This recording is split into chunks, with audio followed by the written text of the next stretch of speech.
آخرکار Valentine day ہے کیا؟ اس کی حقیقت کیا ہے؟ اس کو کیوں منایا جاتا ہے؟ کیا گویا اس کے منانے پر ہمیں کچھ حاصل ہوگا؟ کیا ہم اس سے کچھ فائدہ حاصل کر سکیں گے یا پھر ہمیں کچھ نقصان ہوگا؟ اس سے محبت کی ہے، کوئی گناہ تو نہیں کیا۔ اکثر کہتے ہیں کہ بچپن سے ہم ایک دوسرے میں پیار ہے، اگر مجھے میری محبت نہ ملی تو میں مر جاؤں گا، خودکشی کر لوں گا، یہ شام میری آخری شام ہوگی، اگر مجھے میری محبت نہ ملی تو میں اس کو بھگا کر لے جاؤں گا، کورٹ میرج کر لوں گا۔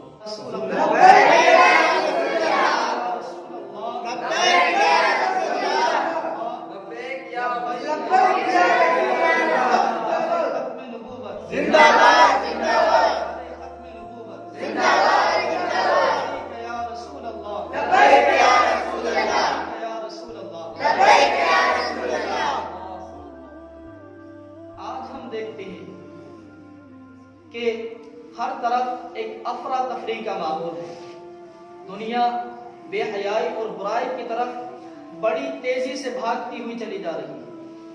آج لوگوں کو دیکھو تو حالت یہ نظر آتی ہے، یوں محسوس ہوتا ہے کہ ہر پہلا شخص دوسرے سے پہلے جہنم میں گرنے کی کوشش کر رہا ہے۔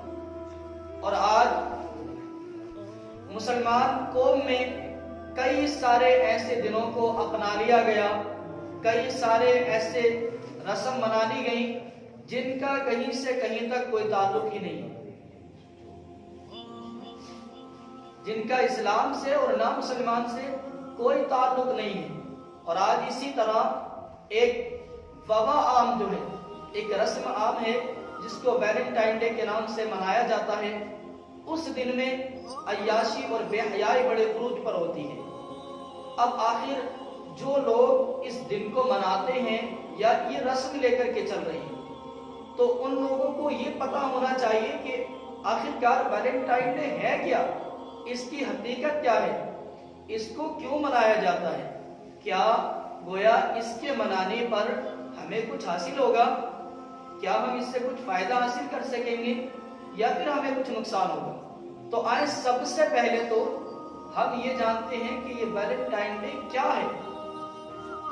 3 صدی عیسوی میں ایک رومن بادشاہ جس کا نام کلاڈیوس تھا، اس نے جو ہے فوجی جوانوں کی شادی پر پابندی لگا دی تھی۔ اس کا کہنا یہ تھا کہ جو فوجی نوجوان شادی کر لیتے ہیں تو پھر وہ جنگ میں کوئی غیر معمولی کام سر انجام نہیں دے سکتے، وہ اپنے بچوں کی محبت میں پڑھ کر کے وہ جنگ پر جانے سے گریز کرتے تھے۔ اس لیے اس نے جو ہے یہ پابندی عائد کر دی کہ کوئی بھی فوجی جو ہے شادی نہیں کرے گا۔ اب ایک پادری جس کا نام ویلن تھا، تو اس نے جو ہے فوجی نوجوانوں کی خفیہ طور پر شادی کرانا شروع کی۔ اب اس نے خفیہ طور پر شادی کرانا شروع کی تو بادشاہ کو پتا چلا، تو اس نے پادری کو قید کر لیا اور پھر اس سے سزائے موت کا اعلان کر دیا گیا کہ اس کو پھانسی دی جائے گی۔ اور کچھ لوگ یوں بیان کرتے ہیں کہ جس جیل میں اس کو بند کیا، اس جیلر کی لڑکی جو ہے اس پادری پر عاشق ہو گئی اور یہ بھی اس کے عشق میں مبتلا ہوا، یہاں تک کہ اس لڑکی نے جیلر کی اپنا دین چھوڑ کر کے پادری کا دین اختیار کر لیا۔ جب بادشاہ کو یہ پتا چلا تو اس نے اس کی پھانسی کا حکم دیا۔ جب پادری نے یہ سنا کہ مجھے جو ہے پھانسی دے دی جائے گی تو اس نے ایک محبت نامہ کارڈ کی صورت میں اپنی معشوقہ کے پاس بھیجا۔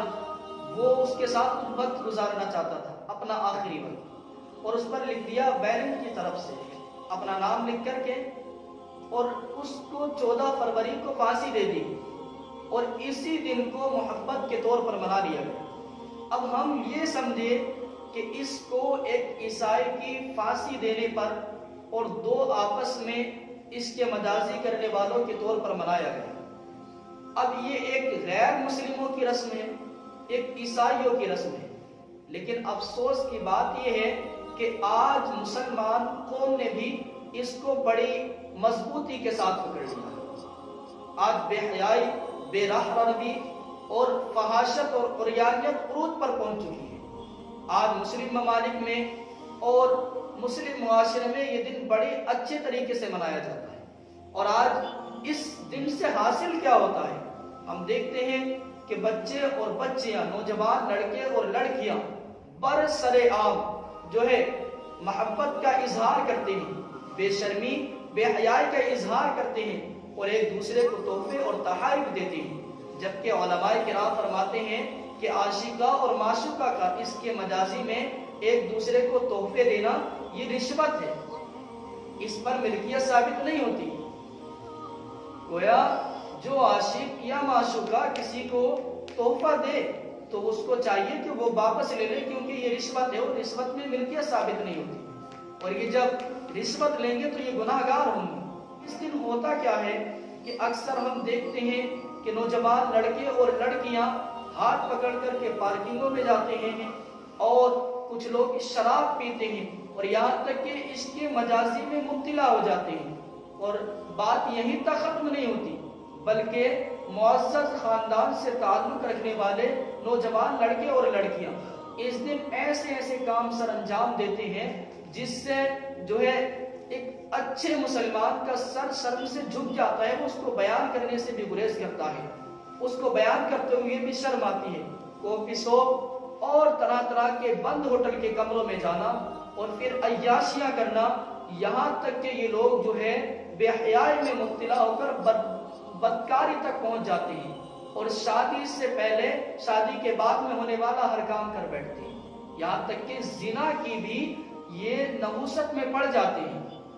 اور آج ہم دیکھتے ہیں کہ زنا کی وبا اتنی عام ہوئی ان غیر شرعی رسومات کی وجہ سے کہ کہیں پر بچے ہاسپٹل کے باہر پڑے ملتے ہیں، نومولود بچے کبھی کوڑے کے جو ہے کوڑا دان میں پڑے ہوئے ملتے ہیں.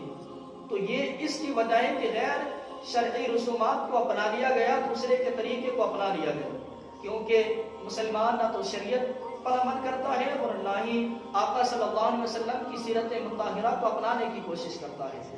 آج آپ دیکھیں گے عشق مجازی میں مبتلا ہونے والوں کی زندگی کیسی ہوتی ہے. اکثر نوجوان کہتے ہوئے نظر آتے ہیں کہ میں نے اس سے محبت کی ہے، کوئی گناہ تو نہیں کیا.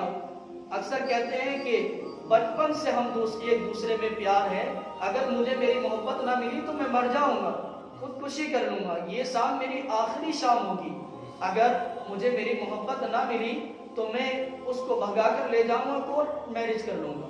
طرح طرح کی باتیں کرتے ہیں اور اپنے خاندان کے جو ہے نام پر ایک بدنما داغ یہ لگا دیتے ہیں. اور تنہائی میں جانے کے بعد یہ لوگ تنہائی میں جمع ہوتے ہیں، جبکہ میرے آقا حضور سید عالم صلی اللہ تعالی علیہ وسلم ارشاد فرماتے ہیں. آپ اس حدیث مبارکہ کی روشنی میں دیکھیں گے کہ تنہائی میں مرد اور عورت کا جمع ہونا کتنا خطرناک ہے. آقا صلی اللہ علیہ وسلم ارشاد فرماتے ہیں، اس رب کی قسم جس کے قبضہ قدرت میں میری جان ہے، کوئی مرد اور اجنبیہ عورت کے ساتھ تنہا نہیں ہوتا مگر ان کے درمیان میں تیسرا شیطان ہوتا ہے. آقا فرماتے ہیں کہ سیاہ مٹی، گندگی اور کیچڑ میں لتھڑا ہوا خنزیر تمہارے کسی کے جسم سے ٹچ ہو جائے، کسی قسم سے ٹکرا جائے، یہ اس سے کہیں بہتر ہے کہ اس کا جسم اس کے کاندھے کسی ایسی عورت سے لگے جو اس پر حرام ہے. اب حضور صلی اللہ تعالی علیہ وسلم نے ایک غیر محرم کے کاندھے سے کاندھے ٹکرانے کو ایک خنزیر سے ٹکرانے سے زیادہ برا بتایا. تو اس قوم کو چاہیے کہ وہ ان برائیوں سے نکلے اور آقا صلی اللہ تعالی علیہ وسلم کے طریقے کو اپنائے. کوئی مرد جو ہے اجنبیہ عورت کے ساتھ تنہا نہیں ہوتا، تیسرا ان کے ساتھ ہوتا ہے. اور شیطان گویا یہ دونوں کسی ہی پاکباز مقصد کے لیے جمع ہوئی ہیں. ان دونوں کو برائی پر ابھارتا ہے اور برائی کی طرف لے جانے کی کوشش کرتا ہے. اور فرماتے ہیں کہ تنہائی سے بچا جائے کہ شیطان ابھارتا ہے برائی کی طرف اور خدشہ یہ ہے کہ ان سے گناہ کرا دے یا زنا واقع کرا دے، اور اگر یہ بھی نہ ہو تو ان دونوں پر تہمت تو لگ جاتی ہے. تو اس لیے ہمیں اس برائی سے بچنا ہے اور بے حیائی کے کاموں سے بچنا ہے. آقا صلی اللہ تعالی علیہ وسلم ارشاد فرماتے ہیں کہ بے حیائی جس شے میں بھی ہوتی ہے، بے حیائی جس شے میں ہوتی ہے اس کو بدنما کر دیتی ہے، اور حیا جس شے میں ہوتی ہے اس کو مزین کر دیتی ہے۔ تو بے حیائی کی وجہ سے کوئی شخص بھی جو ہے مزین اور چمکدار نہیں بن سکتا۔ چمک کے لیے بھی آپ کو حضور صلی اللہ علیہ وسلم کے دامن سے وابستہ ہونا پڑے گا۔ چمک تو جسے پاتے ہیں سب پانے والے، میرا دل بھی چمکا دے چمکانے والے۔ چمک پانی ہے تو مصطفیٰ کریم صلی اللہ علیہ وسلم کے دامن سے وابستہ ہونا پڑے گا۔ اور پھر اللہ تبارک و تعالیٰ فرماتا ہے وہ لوگ اس بات سے نصیحت حاصل کریں جو اس دن بے حیائی اور برائی کے کاموں میں پڑتے ہیں۔ اللہ فرماتا ہے وَلَا تَقْرَبُوا الْفَوَاحِشَ مَا ظَهَرَ مِنْهَا وَمَا بَطَنَ، اور بدکاری کے قریب نہ جاؤ، بدکاری کے قریب نہ جاؤ، خواہ وہ ان میں ظاہر ہو یا چھپی ہوئی ہو، چاہے پوشیدہ ہو ظاہر ہو، آپ اس کسی بھی بے حیائی کے قریب نہ جائیں۔ تو یہ مسلمانوں کو حکم ہے کہ وہ چاہے محفل میں ہو یا رات کے اندھیرے میں اپنے کمرے میں ہو، چاہے وہ فون پر بات کرتے ہوں یا پھر وہ فلمیں ڈرامے دیکھتے ہوں، چاہے وہ محفل میں بیٹھ کر گناہ کرتے ہوں یا پھر تنہائی میں کرتے ہوں، وہ کسی بھی گناہ کے قریب نہ جائیں۔ اور اللہ تبارک و تعالیٰ فرماتا ہے ان السمع والبصر والفؤاد كل اولئک کان عنہ مسئولا، بے شک تم سے تمہارے کان، آنکھ اور دل کے بارے میں سوال کیا جائے گا۔ ہر ایک شخص سے اس کی پوچھا جائے گا کہ اس نے کیا کیا، کہاں پر وقت گزارا، کس کام میں اس نے اپنی عمر کو گزارا۔ تو یہ ہم اللہ تبارک و تعالیٰ کی بارگاہ میں اپنے اعمال کا کس طرح تذکرہ کر سکیں گے؟ کوئی شخص کسی سے کہا جائے کہ آپ ایک انٹرویو کی تیاری کریں، آپ کو ایک جگہ پر بیان دینا ہے، آپ ایک اچھا بیان لکھ لیں کہ آپ کو 4 لوگوں میں بیان کرنا ہے اور جو ہے ان کو کسی بات سے جو ہے مطمئن کرنا ہے، تو وہ اس میں اچھی بات لکھتا ہے، لیکن لوگوں کے بارے میں تو تمہارا اتنا اچھا خیال ہے کہ تم چن چن کر کے باتیں لکھتے ہو، چن چن کر کے الفاظ لاتے ہو کہ ہماری زبان سے میٹھا لفظ نکلے، ہم اچھا بولیں، شاندار بولیں، لیکن تمہارا رب تبارک و تعالیٰ کے بارے میں کیا خیال ہے؟ وہ نامہ اعمال جو لکھے جا رہے ہیں رب کی بارگاہ میں پیش کیے جائیں گے، اور تم پھر اس کو رب تبارک و تعالیٰ کی بارگاہ میں کس طرح پڑھ کر کے سنانے کی جو ہے جسارت آپ کے اندر آئے۔ ہمیں چاہیے کہ ہم اپنی تنہائی اور ان کو پاکیزہ کریں اور ہر برائی سے بچیں۔ جو پاکیزہ رہتے ہیں، جو اچھے رہتے ہیں، وہ ہماری ماں بہنیں، وہ خواتین جو پاکیزہ رہتی ہیں، ان کی عظمت اور شان بڑی بلند ہے۔ جب اخبار الاخیار میں ہے کہ بڑی سخت قحط سالی ہوئی، لوگ دعا کے لیے ہاتھ اٹھانے لگے، لوگوں کی بہت زیادہ دعا کرنے کے باوجود بارش نہ ہوئی، حضرت نظام الدین اولیاء محبوب الہی رحمت اللہ تعالی علیہ اپنی والدہ کے جو ہے ایک لباس کے ایک دھاگے کو لاتے ہیں اور اللہ کی بارگاہ میں دعا کرتے ہیں، مولا یہ اس خاتون کے لباس کا دھاگا ہے جس کو کسی غیر محرم نے نہ دیکھا، یا رب اس دھاگے کے صدقے تو بارش عطا فرما دے۔ ابھی دعا پوری بھی نہیں ہوئی تھی کہ اللہ تبارک و تعالیٰ نے بارش عطا فرما دی۔ تو پاک آوازوں کی یہ شان ہے، اور آج جو لوگ عشق مجازی کے چکر میں پڑے ہوئے ہیں وہ صرف برائی کی طرف بڑھ رہی ہیں، بے حیائی کی طرف بڑھ رہی ہیں۔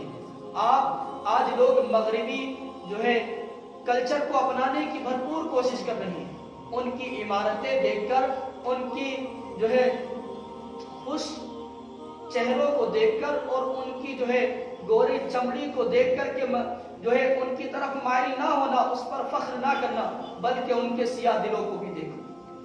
مورخین لکھتے ہیں امریکہ نے اپنے دوست برطانیہ کی مدد کے لیے فوج بھیجی، وہ فوج جب گئی اور جو اس نے کچھ سال وہاں پر قیام کیا، جب واپس آئی اپنے برطانیہ دوست کی مدد کرنے کے بعد، تو مورخین لکھتے ہیں اس فوج کی بدکاری کی وجہ سے پیدا ہونے والے بچوں کی تعداد حکومت کے شمار کے مطابق 70,000 بچے بدکاری کی وجہ سے پیدا ہوئے، ان میں کوئی بھی حلال نہیں تھا۔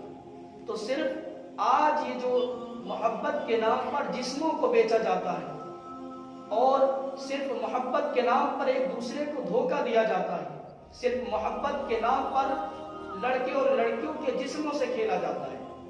رسول پاک صلی اللہ علیہ وسلم ارشاد فرماتے ہیں کہ دو محبت کرنے والوں کے درمیان ہم نکاح کے مثل کسی شے کو نہیں سمجھتے، نکاح سے بہتر کوئی چیز نہیں۔ رسول پاک صلی اللہ علیہ وسلم ارشاد فرماتے ہیں کسی کو عشق ہو جائے اور وہ اپنے عشق کو چھپائے اور پھر مر جائے تو اللہ تبارک و تعالیٰ اس کو شہادت کا مرتبہ عطا فرمائے گا، وہ شہیدوں میں لکھا جائے گا۔ حضرت عبداللہ ابن مبارک رحمت اللہ تعالی علیہ توبہ کرنے سے پہلے ایک عام نوجوان تھے، عام انسان تھے۔ آپ جو ہے کنیز پر عاشق ہو گئے، ایک کنیز کی عشق میں مبتلا ہو گئے، ایک کنیز کی عشق میں مبتلا ہوئے تو آپ ایک رات جو ہے عشق اتنا بڑھتا چلا گیا کہ حدود سے نکل گیا، بہت زیادہ عشق بڑھا، محبت بڑھی۔ آپ ایک رات اس کنیز کے دروازے پر جا کر کے کھڑے ہوئے، سخت سردی، باہر کھڑے رہے، پوری رات ہو گئی، سردی کی شدت۔ پھر آپ پورا رات گزر گئی، وہ کنیز باہر نکل کر کے نہیں آئی تو آپ نے خود کو ملامت کرنا شروع کیا، آپ کے ضمیر نے ملامت کرنا شروع کیا کہ ایک مٹی سے بنی مخلوق کے لیے تو ساری رات کھڑا رہا، تو نے اپنی ساری رات گزار دی۔ سوچ اگر تو نے یہ رات اللہ کی عبادت میں گزاری ہوتی تو پھر کیا ہی مزہ ہوتا، کیا ہی تیری قسمت جاگ جاتی، کتنا اچھا ہوتا کہ تو اپنے رب کی عبادت میں یہ رات گزار دیتا۔ عشق کا بھوت ہٹا، عشق و محبت کے جھانسے سے نکلے اور سچی توبہ کی تو اللہ تبارک و تعالی نے آپ کو کیا شان عطا فرمائی۔ آپ کی والدہ کسی کام سے ایک روز آپ کو تلاش کرنے کے لیے نکلی تو آپ نے دیکھا کہ آپ ایک باغ میں جو ہے گلاب کے درخت کے نیچے، گلاب کے پودے کے نیچے سوئے ہوئے ہیں اور ایک سانپ اپنے منہ میں ایک نرگس کی ٹہنی کو لیے ہوئے آپ کی مکھیاں اڑاتا۔ تو جب کوئی برائی کا راستہ چھوڑ کر کے اپنے رب سے تعلق جوڑتا ہے تو اللہ تبارک و تعالیٰ دیکھے اس کو کیسی عظمت عطا فرماتا ہے کہ وہ موذی جانور، وہ سانپ جو لوگوں کو ڈستا ہے تو لوگوں کی موت ہو جاتی ہے، جو لوگوں کو اذیت دیتا ہے، تکلیف پہنچاتا ہے، پھر اللہ تبارک و تعالیٰ اسی موذی جانور کے ذریعے اپنے جو ہے محبوب کی حفاظت بھی فرماتا ہے۔ تو ہمیں چاہیے کہ ہم کسی بھی برائی کے قریب نہ جائیں۔ رب تبارک و تعالیٰ فرماتا ہے کنتم خیر امت اخرجت للناس تأمرون بالمعروف وتنہون عن المنکر وتؤمنون باللہ، تم لوگوں کی ہدایت کے لیے بہترین گروہ بنا کر کے بھیجے گئے ہو، بھلائی کا حکم دیتے ہو، برائی سے روکتے ہو اور ایک اللہ پر ایمان رکھتے ہو۔ تو ہمیں چاہیے کہ ہم ہر بے حیائی کو روکتے ہوئے ہر چیز کا جو ہے ہم ہر چیز کے جو برائی پھیلانا چاہتے ہیں، بے حیائی پھیلانا چاہتے ہیں، ان کے خلاف کھڑے ہوں اور اپنے نبی صلی اللہ تعالی علیہ وسلم کے دین کو عام کریں، اپنے نبی کے پیغام کو عام کریں اور اپنی قوم کو کسی بھی برائی اور بے حیائی کی طرف جانے سے روکیں۔ جو بے حیائی میں پڑے انہوں نے اپنے ایمان کھوئے اور ان کی زندگیاں برباد ہوئی، اس لیے ہمیں برائی سے بچنا ہے، اللہ اس کے رسول صلی اللہ تعالی علیہ وسلم کے حکم کو ماننا ہے۔ اللہ سے دعا ہے ہم سب کو برائی اور بے حیائی سے بچنے کی توفیق عطا فرمائے۔ السلام علیکم ورحمۃ اللہ وبرکاتہ۔